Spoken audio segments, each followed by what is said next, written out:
Lancé le mercredi 10 juillet 2024 par Alexis Guissaro, ministre des Infrastructures et Travaux Publics, les travaux de construction de la route nationale numéro 1 dans son tronçon allant de Mbujimayo-Kasai oriental à Ngouba dans le Lualaba évoluent de manière appréciable.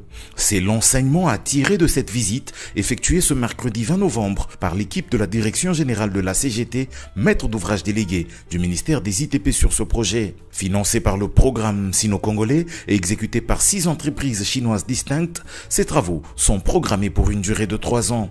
Illustration ici avec la section Ngouba-Lubudi où peu à peu la piste boueuse cède la place à une route revêtue.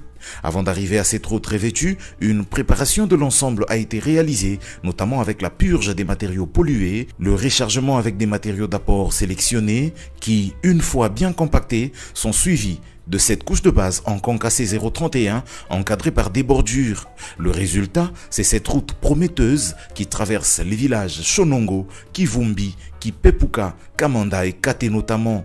Elle devra sous peu mettre fin au calvaire des usagers avec notamment des embourbements qui les immobilisaient 2 fois pendant bien longtemps. La préparation de l'ensemble prend en compte également des traversées sous route pour le passage des eaux. C'est notamment la construction des ponts à l'image du pont d'Ipeta qui sera sous peu un pont à caractère définitif en béton précontraint. Dans le même registre, citons également des dallos et autres buses qui permettront le passage des eaux d'un côté à l'autre de la route. Pour la réalisation de ce projet qui vise à combler le gap qui manque à la route nationale numéro 1, c'est un total de près de 850 km de pistes qui seront transformées en route. Il s'agira là de connecter finalement avec de l'asphalte la ville de Mbujimayo-Kasai oriental à Ngouba dans le Lualaba et avoir pour la première fois l'ensemble de la route nationale numéro 1 asphaltée sur la totalité de ces 3130 km.